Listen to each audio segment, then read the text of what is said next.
أعوذ بالله السميع العليم من الشيطان الرجيم. بسم الله الرحمن الرحيم. والمحصنات من النساء إلا ما ملكت أيمانكم كتاب الله عليكم وأحل لكم ما وراء ذلكم أن تبتغوا بأموالكم محسنين غير مسافحين فما استمتعتم به منهن فآتوهن أجورهن فريضة ولا جناح عليكم فيما تراضيتم به من بعد الفريضة إن الله كان عليما حكيما. ومن لم يستطع منكم طولا أن ينكح المحصنات المؤمنات فمما ملكت أيمانكم من فتياتكم المؤمنات والله أعلم بإيمانكم بعضكم من بعض فانكحوهن بإذن أهلهن وآتوهن أجورهن بالمعروف محسنات غير مسافحات ولا متخذات أخدان فإذا أحصن فإن أتين بفاحشة فعليهن نصف ما على المحسنات من العذاب فبذلك لمن خشي العنة منكم وأن تصبروا خير لكم والله غفور رحيم. يريد الله ليبين لكم ويهديكم سنن الذين من قبلكم ويتوب عليكم والله عليم حكيم. والله يريد أن يتوب عليكم ويريد الذين يتبعون الشهوات أن تميلوا ميلا عظيما. يريد الله أن يخفف عنكم وخلق الإنسان ضعيفا. يا أيها الذين آمنوا لا تأكلوا أموالكم بينكم بالباطل إلا أن تكون تجارة عن تراض منكم ولا تقتلوا أنفسكم إن الله كان بكم رحيما. ومن يفعل ذلك عدوانا وظلما فسوف نصليه نارا وكان ذلك على الله يسيرا. إن تجتنبوا كبائر ما تنهون عنه نكفر عنكم سيئاتكم وندخلكم مدخلا كريما. ولا تتمنوا ما فضل الله به بعضكم على بعض للرجال نصيب مما اكتسبوا وللنساء نصيب مما اكتسبنا واسألوا الله من فضله إن الله كان بكل شيء عليما. ولكل جعلنا موالي مما ترك الوالدان والأقربون والذين عقدت أيمانكم فآتوهم نصيبهم إن الله كان على كل شيء شهيدا. الرجال قوامون على النساء بما فضل الله بعضهم على بعض وبما أنفقوا من أموالهم فالصالحات قانتات حافظات للغيب بما حفظ الله واللاتي تخافون نشوزهن فعظوهن واهجروهن في المضاجع واضربوهن فإن أطعنكم فلا تبغوا عليهن سبيلا إن الله كان عليا كبيرا. وإن خفتم شقاق بينهما فبعثوا حكما من أهله وحكما من أهلها إن يريدا إصلاحا يوفق الله بينهما إن الله كان عليما خبيرا. واعبدوا الله ولا تشركوا به شيئا وبالوالدين إحسانا وبذي القربى واليتامى والمساكين والجار ذي القربى والجار الجنوب والصاحب بالجنب وابن السبيل وما ملكت أيمانكم إن الله لا يحب من كان مختالا فخورا. الذين يبخلون ويأمرون الناس بالبخل ويكتمون ما آتاهم الله من فضله وأعتدنا للكافرين عذابا مهينا. والذين ينفقون أموالهم رياء الناس ولا يؤمنون بالله ولا باليوم الآخر ومن يكن الشيطان له قرينا فساء قرينا. وماذا عليهم لو آمنوا بالله واليوم الآخر وأنفقوا مما رزقهم الله وكان الله بهم عليما. إن الله لا يظلم مثقال ذرة من تك حسنة يضاعفها ويؤتي من لدنه أجرا عظيما. فكيف إذا جئنا من كل أمة بشهيد وجئنا بك على هؤلاء شهيدا. يومئذ يود الذين كفروا وعصوا الرسول لو تسوى بهم الأرض ولا يكتمون الله حديثا. يا أيها الذين آمنوا لا تقربوا الصلاة وأنتم سكارى حتى تعلموا ما تقولون ولا جنبا إلا عابري سبيل حتى تغتسلوا وإن كنتم مرضى ولا سفر أو جاء أحد منكم من الغائط ولامستم النساء فلن تجدوا ماء فتيمموا سعيدا طيبا فامسحوا بوجوهكم وأيديكم إن الله كان عفوا غفورا. ألم تر إلى الذين أوتوا نصيبا من الكتاب يشترون الضلالة ويريدون أن تضلوا السبيل والله أعلم بأعدائكم وكفى بالله وليا وكفى بالله نصيرا. من الذين هادوا يحرفون الكلم عن مواضعه ويقولون سمعنا وعصينا واسمع غير مسمع وراعنا ليا بألسنتهم وطعنا في الدين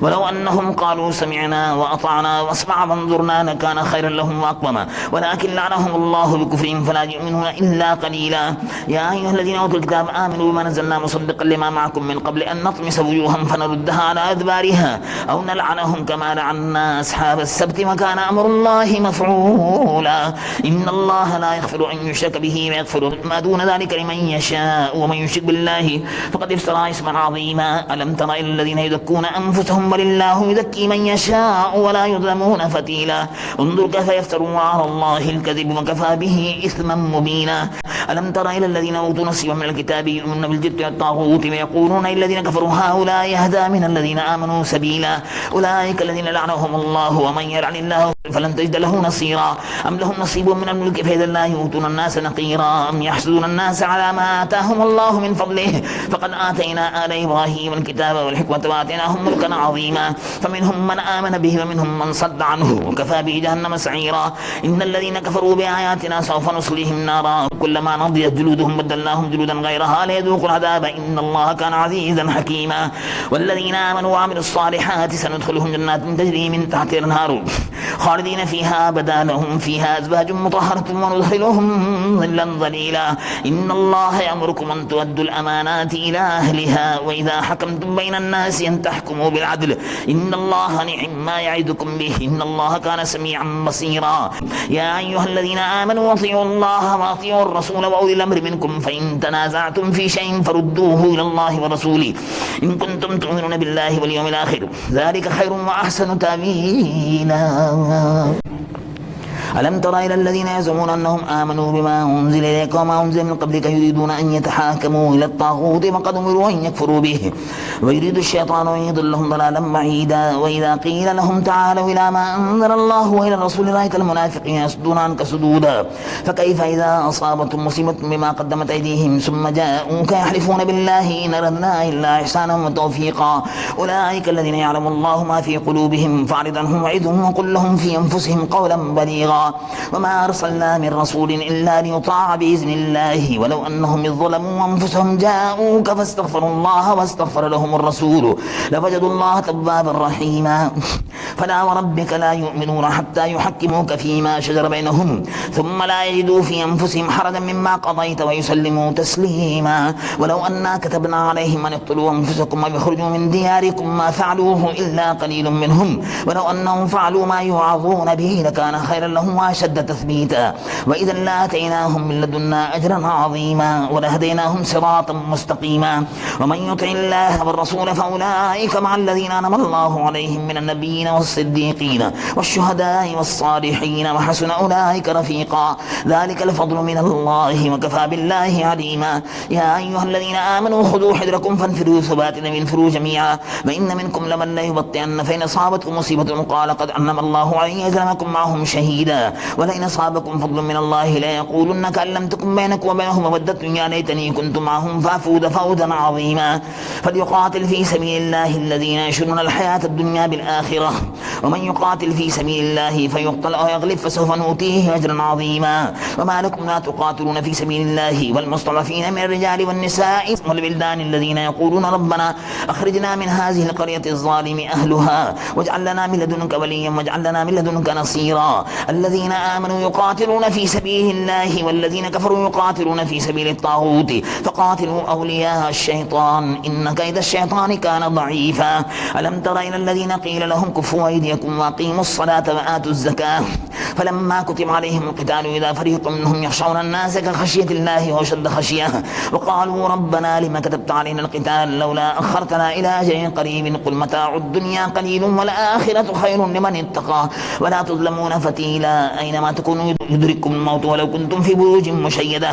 وإن تصبوا محسنة يقولوا هذه من عند الله وإن تصبوا سيئة يقولوا هذه من عندك قل كل من عند الله فما لهؤلاء القوم لا يكادون يفقهون حديثا ما أصابك من حسنة فمن الله وما أصابك من سيئة فمن نفسك وأرسلناك للناس رسولا وكفى بالله شهيدا من يطع الرسول فقد أطاع الله ومن تولى فما أرسلناك عليهم حفيظا ويقولون طاعة فإذا برزوا من عندك بيت طائفة منهم غير الذي تقول والله يكتب ما يبيتون فاعرض عنهم وتوكل على الله وكفى بالله وكيلا أفلا يتدبرون القرآن ولو كان من عند غير الله لوجدوا فيه اختلافا كثيرا وإذا جاءهم أمر من الأمن بالخوف أذاعوا به ولو ردوه إلى الرسول وإلى أولي الأمر منهم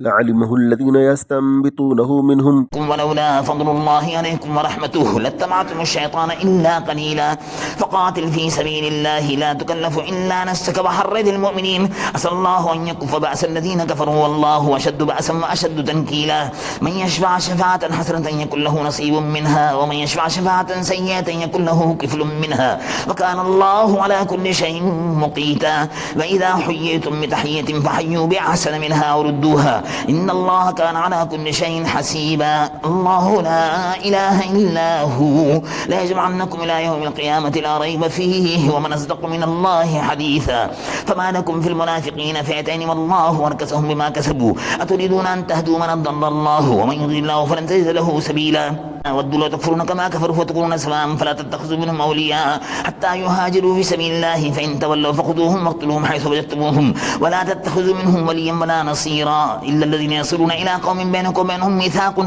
أو جاءوكم حسرت صدورهم أن يقاتلوكم ويقاتلوا قومهم ولو شاء الله لسلطهم عليكم فلقاتلوكم فإن اعتزلوكم فلم يقاتلوكم وألقوا إليكم السلام فما جعل الله لكم عليهم سبيلا. ستجدون آخرين يريدون أن يأمنوكم ويأمنوا قومهم كلما ردوا إلى الفتنة يركسوا فيها فإن لم يعتزلوكم ويلقوا إليكم السلام ويكفوا أيديهم فخذوهم واقتلوهم حيث ثقفتموهم وأولئكم جعلنا لكم عليهم سلطانا مبينا.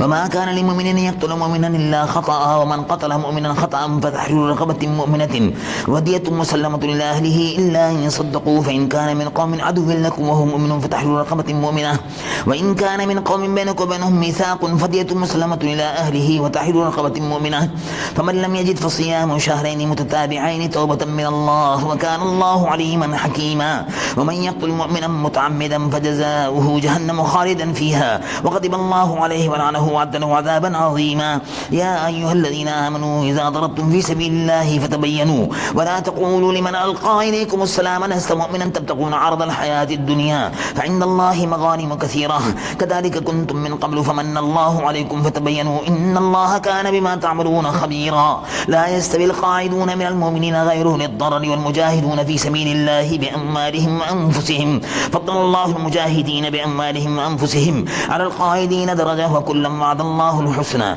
وفضل الله المجاهدين على القاعدين أجرا عظيما درجات منه ومغفرة ورحمة وكان الله غفورا رحيما. إن الذين توفاهم الملائكة ظالمي أنفسهم قالوا فيما كنتم قالوا كنا مستضعفين في الأرض قالوا ولم تكن أرض الله واسعة فتهاجروا فيها فأولئك مأواهم جهنم وساءت مصيرا. إلا المستضعفين من الرجال والنساء والولدان لا يستطيعون حيلة ولا يهتدون سبيلا فأولئك عسى الله أن يعفو عنهم وكان الله عفوا غفورا. ومن يهاجر في سبيل الله يجد في الأرض مراغما كثيرا وسعة ومن يخرج من بيته مهاجرا إلى الله ورسوله ثم يدرك الموت فقد وقع أجره على الله وكان الله غفورا رحيما. وإذا ضربتم في الأرض فليس عليكم جناح أن تقصروا من الصلاة إن خفتم أن يفتنكم الذين كفروا إن الكافرين كانوا لكم عدوا مبينا. وإذا كنت فيهم فأقمت لهم الصلاة فلتقم طائفة منهم معك وليأخذوا أسلحتهم فإذا سجدوا فليكونوا من ورائكم ولتأتي طائفة أخرى لم يصلوا فليصلوا معك وليأخذوا حذرهم وأسلحتهم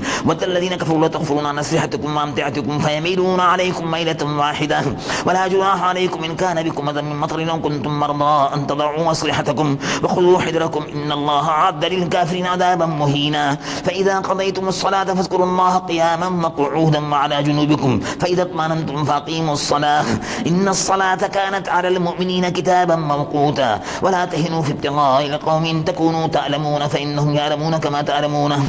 وترجون من الله ما لا يرجون وكان الله عليما حكيما. إنا أنزلنا إليك الكتاب بالحق لتحكم بين الناس بما أراك الله ولا تكن للخائنين خصيما واستغفر الله إن الله كان غفورا رحيما. ولا تجادل عن الذين يختانون أنفسهم إن الله لا يحب من كان خوانا أثيما. يستخفون من الناس ولا يستخفون من الله وهو معهم إذ يبيتون ما لا يرضى من القول وكان الله بما يعملون محيطا. ها أنتم هؤلاء جادلتم عنهم في الحياة الدنيا فمن يجادل الله عنهم يوم القيامة أم من يكون عليهم وكيلا. ومن يعمل سوءا ويظلم نفسه ثم يستغفر الله يجد الله غفورا رحيما. ومن يكسب اسما فإنما يكسبه على نفسه وكان الله عليما حكيما. ومن يكسب خطيئة أو إثما ثم يرمي به بريئا فقد احتمل بهتانا وإثما مبينا. ولولا فضل الله عليك ورحمته لهم طائفة منهم أن يضلوك وما يضلون إلا أنفسهم وما يضرونك من شيء وأنزل الله عليك الكتاب والحكمة وعلمك ما لم تكن تعلم وكان فضل الله عليك عظيما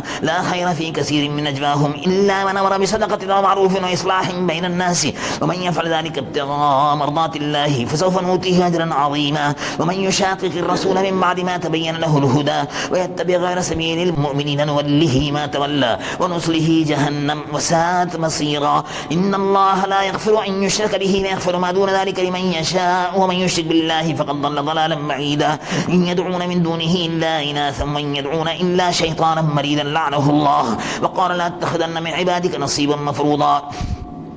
ولو أضلنهم ولا أمنينهم ولا آمرنهم فليبتكن آذان الأنعام ولا آمرنهم فليغيرن خلق الله ومن يتخذ الشيطان وليا من دون الله فقد خسر خسرانا مبينا يعدهم ويمنيهم وما يعدهم الشيطان إلا غرورا أولئك مأواهم جهنم ولا يجدون عنها محيصا والذين آمنوا وعملوا الصالحات سندخلهم جنات تجري من تحت الأنهار خالدين فيها أبدا وعد الله حقا ومن أصدق من الله قيلا ليس بأمانيكم ولا أماني أهل الكتاب من يعمل سوءا يجز به ولا يجد له من دون الله وليا ولا نصيرا ومن يعمل من الصالحات من ذكر أو أنثى وهو مؤمن فأولئك يدخلون الجنة ولا يظلمون نقيرا ومن أحسن دينا ممن أسلم وجهه لله وهو محسن واتبع ملة إبراهيم حنيفا واتخذ الله إبراهيم خليلا ولله ما في السماوات وما في الأرض وكان الله بكل شيء محيطا ويستفتونك في النساء قل الله يفتيكم فيهن وما يتلى عليكم في الكتاب في يتامى النساء اللاتي لا تؤتونهن ما كتب لهن وترغبون أن تنكحوهن والمستضعفين من البلدان وأن تقوموا لليتامى بالقسط وما تفعلوا من خير فإن الله كان به عليما بين امرأة خافت من بعلها نشوزا وإرادا فلا جناح عليهما أن يصلحا بينهما صلحا والصلح خير وأحضرت الأنفس الشح وإن تحسنوا واتقوا فإن الله كان بما تعملون خبيرا ولن تستطيعوا أن تعدلوا بين النساء ولو حرصتم فلا تميلوا كل الميل فتذروها كالمعلقة وإن تصلحوا وتتقوا فإن الله كان غفورا رحيما وإن يتفرقا يغني الله كلا من سعته وكان الله واسعا حكيما ولله ما في السماوات ما في الأرض ولقد وصينا الذين أوتوا الكتاب من قبلكم وإياكم أن اتقوا الله وإن تكفروا فإن لله ما في السماوات ما في الأرض وكان الله غنيا حميدا ولله ما في السماوات ما في الأرض وكفى بالله وكيلا إن يشاء يذهبكم أيها الناس ويأتي بآخرين وكان الله على ذلك قديرا من كان يريد ثواب الدنيا فعند الله ثواب الدنيا والآخرة وكان الله سميعا بصيرا يا أيها الذين آمنوا كونوا قوامين بالقسط شهداء لله ولو على أنفسكم أو بالوالدين والأقربين إن يكن غنيا أو فقيرا فالله أولى بهما فلا تتبعوا الهوى أن تعدلوا وإن تلووا أو تعرضوا فإن الله كان بما تعملون خبيرا يا أيها الذين آمنوا بالله ورسوله والكتاب الذي نزل على رسوله والكتاب الذي أنزل من قبل ومن يكفر بالله وملائكته وكتبه ورسله واليوم الآخر فقد ضل ضلالا بعيدا إن الذين آمنوا ثم كفروا ثم آمنوا ثم كفروا ثم ازدادوا كفرا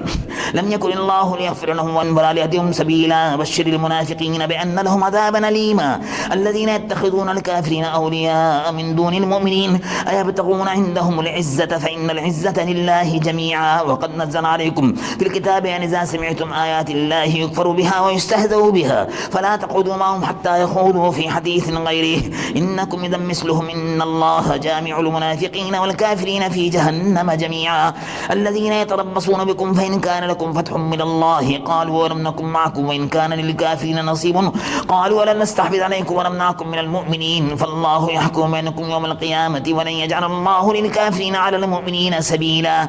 إن المنافقين يخادعون الله وهو خادعهم وإذا قاموا إلى الصلاة قاموا كسالى يراءون الناس ولا يذكرون الله إلا قليلا مذبذبين بين ذلك لا إله هؤلاء ولا إله هؤلاء ومن يضلل الله فلن تجد له سبيلا يا أيها الذين آمنوا لا تتخذوا الكافرين أولياء من دون المؤمنين أتريدون أن تجعلوا لله عليكم سلطانا مبينا إن المنافقين في الدرك الأسفل من النار ولن تجد لهم نصيرا إلا الذين تابوا وأصلحوا واعتصموا بالله وأخلصوا دينهم لله فأولئك مع المؤمنين وسوف يؤتي الله المؤمنين أجرا عظيما ما يفعل الله بعذابكم إن شكرتم وآمنتم وكان الله شاكرا عليما آمنت بالله صدق الله العلي العظيم